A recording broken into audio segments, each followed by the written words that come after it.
Hello students, it's Anuradha ma'am here. Welcome to my YouTube channel Made Concept Easy.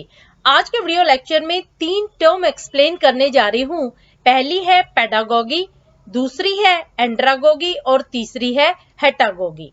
देखो ये तीनों ही term आपके competitive exam के लिए बहुत इंपॉर्टेंट कंसिडर की जाती है। चाहे आप एडल्ट एजुकेशन की तैयारी कर रहे हो या फिर आप यूजीसी नेट की तैयारी कर रहे हो, चाहे आप सी टेट की तैयारी कर रहे हो, एच टेट की तैयारी कर रहे हो, हर कॉम्पिटिटिव एग्जाम में इन तीनों टर्म से रिलेटेड क्वेश्चंस पूछे जाते हैं। तो आज के वीडियो लेक्चर में मैं तीनों टर्म के की पॉइंट डिटेल में एक्सप्लेन करूंगी। पूरा वीडियो लेक्चर स्टार्टिंग से एंड तक फुल कंसंट्रेशन के साथ देखना ताकि आपका कोई भी की पॉइंट मिस ना हो। देखो सबसे पहली टर्म आती है पेडागोगी। पेडागोगी ग्रीक ओरिजिन से है। जो ये टर्म है पेडागोगी, ये ग्रीक वर्ड से ली गई है। एक वर्ड है एगो और दूसरा है पेडी। एगो का मतलब होता है गाइड और पेडी का मतलब होता है चाइल्ड। यानी पेडागोगी एक ऐसी टर्म है जिसमें चाइल्ड को गाइड किया जाता है, इसे हम कहते हैं पेडागोगी। ऐसा मेथड जिसमें चिल्ड्रन को गाइडेंस प्रोवाइड की जाती है वो होती है पेडागोगी। तो आज के वीडियो लेक्चर में पेडागोगी से रिलेटेड मैं इंपॉर्टेंट पॉइंट्स डिस्कस करूंगी। सबसे पहला पॉइंट आता है pedagogy is a child focus teaching approach. Pedagogy को हम चाइल्ड फोकस टीचिंग अप्रोच कहते हैं क्योंकि यहाँ पर चिल्ड्रन पर फोकस किया जाता है। देखो जब बच्चा छोटा होता है तो वो डिसाइड नहीं कर पाता है कि उसे क्या पढ़ना है और कैसे पढ़ना है। तो यहाँ पर जो उसका इंस्ट्रक्टर होता है, जो उसका टीचर होता है, वो डिसीजन लेता है कि उसे क्या पढ़ना है, कैसे पढ़ना है और कब पढ़ना है। Next point is it is art and science of helping kids learn. देखो पेडागोगी ये एक ऐसा मेथड है, ये एक आर्ट है, इसे हम साइंस भी कंसीडर करते हैं क्योंकि ये किड्स को लर्निंग करने में हेल्प करता है। टीचर अलग अलग तरह की आर्ट अप्लाई करता है, अलग अलग तरह की साइंस अप्लाई करता है बच्चे के लर्निंग प्रोसेस में। Next point is learner completely depends upon teacher in the learning process. देखो यहाँ लर्नर और इंस्ट्रक्टर इन दोनों के बीच में एक रिलेशनशिप होती है। जो लर्नर होता है वो एंटायरली डिपेंडेंट होता है अपने टीचर पर। सारे लर्निंग प्रोसेस में टीचर उसको इंस्ट्रक्ट करता है और वो अपने टीचर के इंस्ट्रक्शंस को फॉलो करता है। Next point is teacher controls the material to be taught, methods to be applied and pace of learning. देखो पेडागोगी में जो टीचर होता है, जो इंस्ट्रक्टर होता है, वो कंट्रोल करता है सारे मटेरियल को जो पढ़ाना है, कौन से मेथड्स अप्लाई करने हैं, कौन सी टेक्निक अप्लाई करनी है और क्या उनकी पेस ऑफ लर्निंग होगी। देखो दो बच्चे कभी भी एक जैसे नहीं होते, दोनों की पेस ऑफ लर्निंग एक दूसरे से डिफर करती है। तो यहाँ पर जो टीचर होता है वो ऐसे मेथड्स अप्लाई करता है, ऐसी टेक्निक अप्लाई करता है जो हर स्टूडेंट के लिए बेनिफिशियल होती है, हर स्टूडेंट की पेस ऑफ लर्निंग के अकॉर्डिंग वो सुटेबल होती है। Clear? Next point is learning is subject और कंटेंट सेंटर्ड। यहाँ पर जो लर्निंग प्रोवाइड की जाती है वो सब्जेक्ट रिलेटेड होती है, सिलेबस से रिलेटेड होती है, वो कंटेंट से रिलेटेड होती है, जो उनके करिकुलम में डिफाइंड होता है, जो उनके सिलेबस में डिफाइंड होता है, उसी से रिलेटेड उनकी लर्निंग करवाई जाती है और ज्यादा एक्स्ट्रा उन्हें लर्न नहीं करवाया जाता। Next point is learner is motivated by extrinsic factors like competition for grades or avoiding consequences of failure। देखो यहाँ पर जो लर्नर होता है, जो चिल्ड्रन होते हैं, जो स्टूडेंट्स होते हैं, वो मोटिवेटेड होते हैं by extrinsic factors. Extrinsic factors का मतलब क्या हुआ? External forces. जो एक्सटर्नल फोर्सेस है वो उन्हें मोटिवेट करते हैं। जैसे बच्चे एक दूसरे से compete करते हैं टू गेट गुड ग्रेड्स, वो अच्छे ग्रेड्स अचीव करना चाहते हैं तो वो compete करते हैं।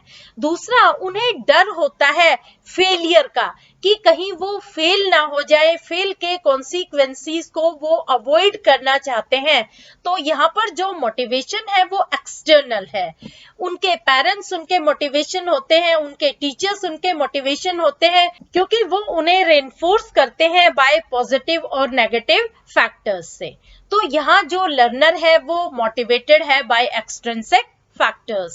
Next point is teacher evaluates entire learning process. देखो, जो पेडागोगी मेथड है इसमें टीचर ही होल सोल होता है, जो अथॉरिटी होती है उसी के हाथ में पूरा कंट्रोल होता है। तो यहाँ टीचर ही इवेल्युएशन करता है, असेसमेंट करता है कि बच्चे ने जो लर्निंग की है वो प्रॉपर की है कि नहीं, उसका कौन सा वीक पॉइंट है, कहां पर उसे फोकस करना है, ये सारा इवेल्युएशन करता है टीचर।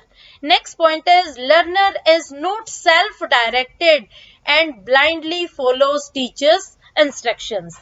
यहाँ पर जो लर्नर होता है वो टोटली डिपेंडेंट होता है अपने टीचर पर, वो सेल्फ डायरेक्टेड नहीं होता, वो एक्सटर्नली डायरेक्टेड होता है और वो ब्लाइंडली फॉलो करता है अपने टीचर के इंस्ट्रक्शंस को, यानी जो टीचर ने बोल दिया उसके अकॉर्डिंग ही वो अपनी लर्निंग करेगा, उसमें किसी तरह के भी वो चेंजेस नहीं करता है। क्लियर? तो आपको पेडागोगी अच्छे से क्लियर हो गई। अब मैं आपको बताती हूँ एंड्रागोगी। देखो, एंड्रागोगी का भी ग्रीक ओरिजिन है, ये भी ग्रीक वर्ड से ली गई है। एक वर्ड है एगो और दूसरा है एंड्रास। एगो का मतलब होता है गाइड और एंड्रास का मतलब होता है मैन। तो एंड्रागोगी ये एक ऐसा मेथड है जिसमें मैन को गाइड किया जाता है, जिसमें एडल्ट को गाइड किया जाता है, इसे हम कहते हैं एंड्रागोगी। तो इसके भी इंपॉर्टेंट पॉइंट आपको एक्सप्लेन कर रही हूं। सबसे पहला पॉइंट आता है andragogy refers to methods and practices used to teach adults. Andragogy ये एक ऐसा मेथड है, ये एक ऐसी टेक्निक है, ऐसी प्रैक्टिस है जिसमें एडल्ट को टीच किया जाता है। एडल्ट कौन होते हैं? जो अपने डिसीजन अपने बिहाफ पर लेते हैं, जो टीचर पर डिपेंडेंट नहीं होते। Next point is learner is self-directed and is responsible for his own learning. देखो, यहाँ पर जो लर्नर है, यहाँ लर्नर कौन है? यहाँ लर्नर एडल्ट है, वो सेल्फ डायरेक्टेड होता है, उसे पता है कि उसे क्या लर्न करना है, कैसे लर्न करना है और कब लर्न करना है। तो यहाँ पर जो डायरेक्शन मिलती है वो सेल्फ डायरेक्शन होती है और वो अपनी लर्निंग के लिए खुद ही रिस्पॉन्सिबल होता है। यानी अगर वो कहीं पर लैक कर रहा है तो वो टीचर को रिस्पॉन्सिबल नहीं ठहरा सकता, वो अपनी लर्निंग के लिए खुद ही रिस्पॉन्सिबल है। Next point is learner is motivated by intrinsic factors like self-actualization, self-esteem and better life. देखो, यहाँ जो लर्नर होता है वो इंट्रिंसिक फैक्टर्स से मोटिवेटेड होता है। इंट्रिंसिक फैक्टर्स का मतलब होता है इंटरनल फैक्टर्स, जैसे वो सेल्फ एक्चुअलाइजेशन अचीव करना चाहता है, वो सेल्फ एस्टीम चाहता है, वो अपनी स्टैंडर्ड ऑफ लाइफ को रेज करना चाहता है, वो अपनी रिकॉग्निशन चाहता है सोसाइटी में, अपना कॉन्फिडेंस वो डेवलप करना चाहता है। तो वो इंटरनली मोटिवेटेड फील करता है और अपने डिजायर्ड ऑब्जेक्टिव को अचीव करने के लिए वो एफर्ट्स करता है। Next point is learning is relevant to real life issues and problem solving and education boost performance. देखो, यहाँ पर जो उसे एजुकेशन प्रोवाइड की जाती है वो उसके परफॉर्मेंस को बूस्टअप करती है, उसके परफॉर्मेंस को एनहेंस करती है और इस परफॉर्मेंस को वो अप्लाई करता है अपने रियल लाइफ इश्यूज को टैकल करने के लिए, अपनी लाइफ की प्रॉब्लम को सोल्व करने के लिए। यानी यहाँ पर उसकी नॉलेज को जो एनहेंस किया जा रहा है वो रियल लाइफ इश्यूज के साथ उसे एसोसिएट करता है और अपनी लाइफ की प्रॉब्लम को सोल्व करता है। Next point is the desire for self development and self improvement make him ready to adapt to new things. देखो यहाँ पर उसकी स्ट्रॉन्ग डिजायर होती है, वो सेल्फ डेवलपमेंट चाहता है, वो सेल्फ इम्प्रूवमेंट चाहता है। तो सेल्फ डेवलपमेंट और इम्प्रूवमेंट को अचीव करने के लिए वो इजीली अडेप्ट हो जाता है to new circumstances. New things को भी वो इजीली एक्सेप्ट कर लेता है, क्योंकि उसकी डिजायर है कि वो अपनी लाइफ में इम्प्रूवमेंट करे, वो अपनी लाइफ को डेवलप करे, अपने स्टैंडर्ड ऑफ लिविंग को रेज करे। Next point is learner has more experiences and can make the process more interactive by sharing it. देखो जो लर्नर होता है उसके पास लाइफ के बहुत ज्यादा एक्सपीरियंसेस होते हैं, और इन एक्सपीरियंसेस को वो अपने पीयर ग्रुप में शेयर करके इस प्रोसेस को मोर इंटरैक्टिव बना सकता है। Next point is self evaluation and assessment and focusing weaken areas to improve. देखो यहाँ पर जो लर्नर होता है वो सेल्फ इवेल्युएशन करता है, वो सेल्फ असेसमेंट करता है, वो अपने आप को खुद ही इवेल्युएट करता है और उन एरियाज पर फोकस करता है जो वीक एरियाज हैं, उन्हें इम्प्रूव करने के लिए वो एफर्ट्स करता है। यहाँ एडल्ट को पता होता है कि उसकी कहाँ पर लैकिंग है, और जो उसके पॉइंट्स, जो उसके एरियाज लैक कर रहे हैं, उन्हें इम्प्रूव करने के लिए वो एफर्ट्स करता है। यहाँ पर जो भी इवेल्युएशन होता है, असेसमेंट होता है, वो उसका खुद का होता है। क्लियर? तो होपफुली आपको एंड्रागोगी के पॉइंट्स भी अच्छे से समझ में आ गए होंगे। अब मैं आपको बताती हूँ हेटागोगी। देखो ये जो टर्म है हेटागोगी, ये इन दोनों टर्म से डिफरेंट है। ये पेडागोगी और एंड्रागोगी दोनों से ही डिफरेंट है। इसका मतलब क्या होता है? Heutagogy refers to self determined learning for self managed learners.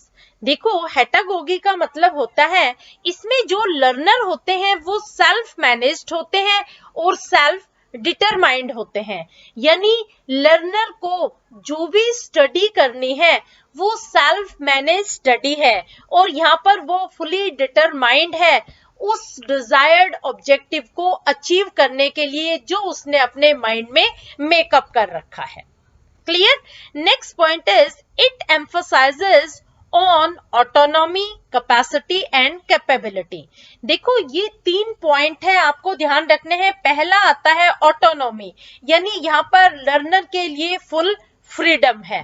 दूसरा है कैपेसिटी, वो अपनी कैपेसिटी के अकॉर्डिंग ही जो उसकी प्लानिंग है उसे एग्जीक्यूट करता है। और तीसरा आता है कैपेबिलिटी, उसे अपनी कैपेबिलिटी पर, अपने पोटेंशियल पर भरोसा होता है। तो यहाँ पर 3 मेन पॉइंट है फोकस करने के। पहला है ऑटोनॉमी, दूसरा है कैपेसिटी और तीसरा है कैपेबिलिटी।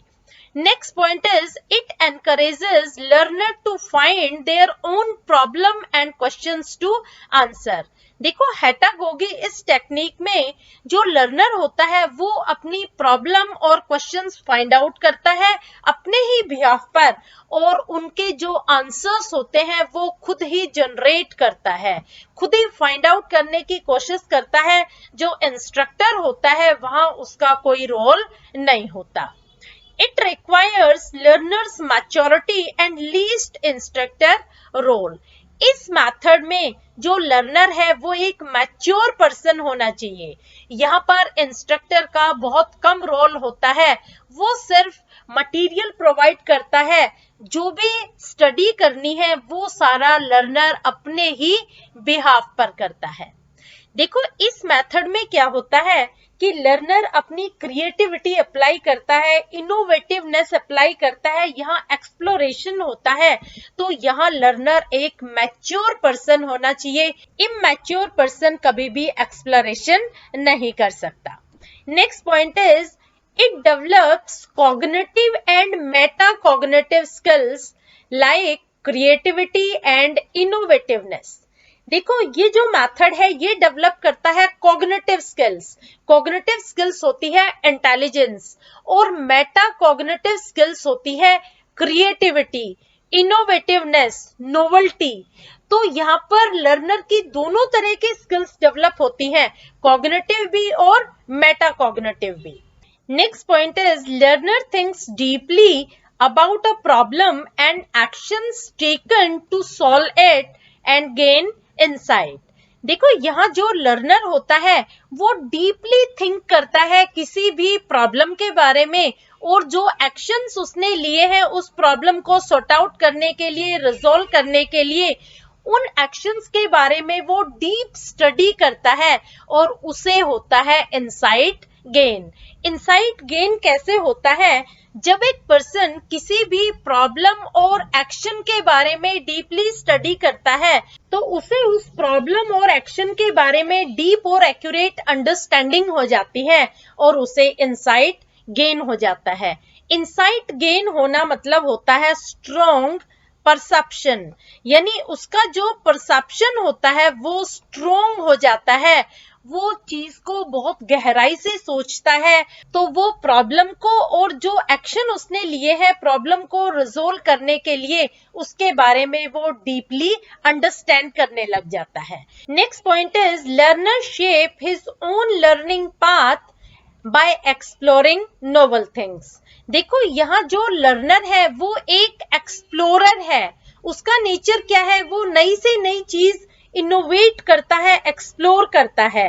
तो यहाँ पर वो अपना खुद का पाथ जनरेट करता है, वो पुराने पाथ पे नहीं चलता, यानी वो नया पाथ शेप करता है अपनी लाइफ में through his novelty, through his exploring. Clear? Next point is learner designs his own assessment methods rather than ongoing standard test. देखो यहाँ जो लर्नर है वो डिजाइन करता है अपने खुद के असेसमेंट मेथड्स, वो कभी भी स्टैंडर्ड मेथड्स जो पुराने टाइम से चलते आ रहे हैं उन्हें फॉलो नहीं करता, क्योंकि उसका नेचर है as a explorer, as a innovator, उसके अंदर क्रिएटिविटी है, वो नई से नई चीज डेवलप करता है, वो थ्योरीज डेवलप करता है, थीसिस लिखता है। तो यहाँ पर जो लर्नर है वो है एक्सप्लोरिंग नेचर का। क्लियर? तो होपफुली आपको समझ में आ गए होंगे हेटागोगी क्या होती है। अब मैं आपको इन तीनों के बीच में डिफरेंशिएशन समझा रही हूं। पहले हम लेते हैं पेडागोगी, फिर लेते हैं एंड्रागोगी और लास्ट में लेते हैं हेटागोगी। तो देखो आपको पता है पेडागोगी ये चाइल्ड फोकस टीचिंग अप्रोच होता है, यहाँ पर चिल्ड्रन पर फोकस किया जाता है। जो एंड्रागोगी है ये एडल्ट फोकस टीचिंग अप्रोच है, यहाँ पर जो एडल्ट होते हैं जो अपना डिसीजन अपने बिहाफ पर ले सकते हैं उन पर फोकस किया जाता है। और जो हेटागोगी होती है ये सेल्फ डिटरमाइंड लर्निंग होती है, यानी यहाँ पर जो एडल्ट होते हैं वो एक्सप्लोरर नेचर के होते हैं, वो फुली डिटरमाइंड होते हैं।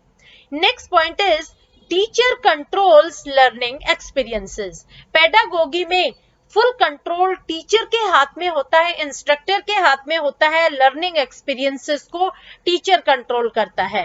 एंड्रागोगी में लर्नर कंट्रोल लर्निंग एक्सपीरियंसेस, जो एडल्ट होता है वो लर्निंग एक्सपीरियंसेस को कंट्रोल करता है। और हेटागोगी में लर्नर कंट्रोल लर्निंग एक्सपीरियंसेस, जो पर्सन सेल्फ डिटरमाइंड है वो कंट्रोल करता है लर्निंग एक्सपीरियंसेस को। Next point is learning is subject centred. जो लर्निंग होती है वो कंटेंट रिलेटेड होती है, सब्जेक्ट सेंटर्ड होती है। एंड्रागोगी में learning is more problem centred. यहाँ पर जो लर्निंग होती है वो प्रॉब्लम से रिलेटेड होती है। यहाँ जो लर्नर होता है वो रियल लाइफ इश्यूज को लर्निंग से रिलेट करता है, उन्हें अपनी डेली लाइफ के इश्यूज को रिजोल्व करने में अप्लाई करता है। और हेटागोगी में जो लर्निंग होती है वो होती है deep thinking and gaining insight. यहाँ पर जो लर्नर होता है वो हर प्रॉब्लम को और सॉल्यूशन को डीपली थिंक करता है और इनसाइट गेन करता है। Next point is learning is motivated by extrinsic factors. Pedagogy में जो लर्निंग होती है वो एक्सटर्नल फोर्सेस से मोटिवेट होती है, जैसे टीचर्स हो गए, पेरेंट्स हो गए, बच्चे को गुड ग्रेड्स अचीव करने के लिए कंपटीशन हो गया। तो यहाँ पर जो एक्सटर्नल फोर्सेस होते हैं वो बच्चे को मोटिवेट करते हैं। एंड्रागोगी में learning is motivated by intrinsic factors, जैसे सेल्फ एक्चुअलाइजेशन हो गया, सेल्फ एस्टीम हो गया, कॉन्फिडेंस हो गया, स्टैंडर्ड ऑफ लिविंग को रेज करना हो गया। तो इस तरह की चीजें लर्नर को मोटिवेट करती हैं। और हेटागोगी में learning is motivated by Meta cognitive factors, जैसे इनोवेटिवनेस हो गई, फिर क्रिएटिविटी हो गया, नोवेल्टी हो गया। तो इस तरह की जो मेटा कॉग्निटिव फैक्टर्स हैं वो लर्नर को मोटिवेट करती हैं। Next point is teacher evaluates learning. Pedagogy में टीचर इवेल्युएट करता है एंटायर लर्निंग प्रोसेस को कि लर्नर ने कितना लर्न किया है और कैसे लर्न किया है, क्या उसका लैकिंग पॉइंट है, कहां पर उसे फोकस करना है, ये इवेल्युएट करता है टीचर। एंड्रागोगी में लर्नर इवेल्युएट्स लर्निंग। यहाँ पर जो लर्नर होता है वो खुद ही रिस्पॉन्सिबल होता है अपनी लर्निंग के लिए, क्योंकि वो खुद ही इवेल्युएशन और असेसमेंट करता है। उसे पता होता है कि क्या उसका वीकन पॉइंट है और कहां पर उसे फोकस करना है। हेटागोगी में learner designs own evaluation methods. यहाँ पर जो लर्नर होता है वो खुद के इवेल्युएशन और असेसमेंट मेथड्स जनरेट करता है, डिजाइन करता है, वो ओन गोइंग मेथड्स कभी भी फॉलो नहीं करता। Next point is transferring foundation knowledge. Pedagogy में जो टीचर होता है वो फाउंडेशन नॉलेज को बच्चों पर ट्रांसफर करता है, उनका बेस स्ट्रॉन्ग करता है। एंड्रागोगी में डेवलपिंग प्रॉब्लम सॉल्विंग स्किल्स। यहाँ पर लर्नर की प्रॉब्लम सॉल्विंग स्किल्स को डेवलप किया जाता है, उन्हें एक्सपीरियंस गेन करवाया जाता है। और हेटागोगी में डेवलपिंग क्रिएटिविटी एंड इनोवेशंस। यहाँ पर जो लर्नर है उसके अंदर क्रिएटिविटी डेवलप की जाती है, इनोवेटिवनेस डेवलप की जाती है, नॉवेल्टी डेवलप की जाती है। Next point is learner is not self directed. देखो पेडागोगी में जो लर्नर होता है वो किड्स होते हैं, वो सेल्फ डायरेक्टेड नहीं होते, वो डायरेक्शन फॉलो करते हैं अपने टीचर की। एंड्रागोगी में लर्नर इज सेल्फ डायरेक्टेड। यहाँ पर जो लर्नर है वो एडल्ट है, वो सेल्फ डायरेक्टेड होता है, सेल्फ मोटिवेटेड होता है, उसके अपने खुद के डिसीजन होते हैं। और हेटागोगी में लर्नर इज सेल्फ डिटरमाइंड। यहाँ पर जो लर्नर होता है वो फुली डिटरमाइंड होता है, उसका जो डिसीजन होता है वो फिक्स होता है। Next point is learner has few experiences. देखो पेडागोगी में जो लर्नर है वो चिल्ड्रन है, उनके पास बहुत कम एक्सपीरियंसेस है, ना के बराबर एक्सपीरियंसेस है। तो यहाँ टीचर एक एक्सपीरियंस्ड पर्सन है, वही अपने एक्सपीरियंसेस अप्लाई करता है। एंड्रागोगी में लर्नर हैज मोर एक्सपीरियंसेस। यहाँ पर लर्नर एडल्ट पर्सन है, उनके पास बहुत सारे लाइफ एक्सपीरियंसेस होते हैं, वो अपने एक्सपीरियंसेस को एक दूसरे से कम्युनिकेट करते हैं और लर्निंग प्रोसेस को वो इंटरैक्टिव बनाते हैं। हेटागोगी में learner has greater volume of experiences. और हेटागोगी में जो लर्नर है वो एक मोर एक्सपीरियंस पर्सन है, मैच्योर पर्सन है, वो अपने खुद के एक्सपीरियंसेस अप्लाई करता है। Next point is learner desires to achieve good grades. देखो यहाँ पर पेडागोगी में जो लर्नर है उनकी डिजायर है कि अच्छे ग्रेड्स मिले। तो यहाँ पर जो चिल्ड्रन होते हैं वो compete करते हैं अपने पीयर ग्रुप में, क्योंकि वो गुड ग्रेड्स अचीव करना चाहते हैं। एंड्रागोगी में learner desires for self development and self improvement.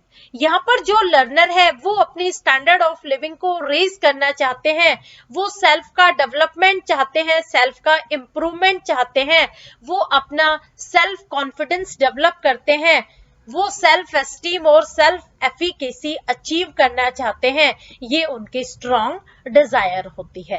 हेटागोगी में learner desires to explore new things. और हेटागोगी में जो लर्नर है वो एक एक्सप्लोरर पर्सन है, वो नई से नई चीजें एक्सप्लोर करना चाहता है, वो अपनी क्रिएटिविटी अप्लाई करता है, इनोवेटिवनेस अप्लाई करता है, ताकि वो नोवेल चीजों को जनरेट कर सके।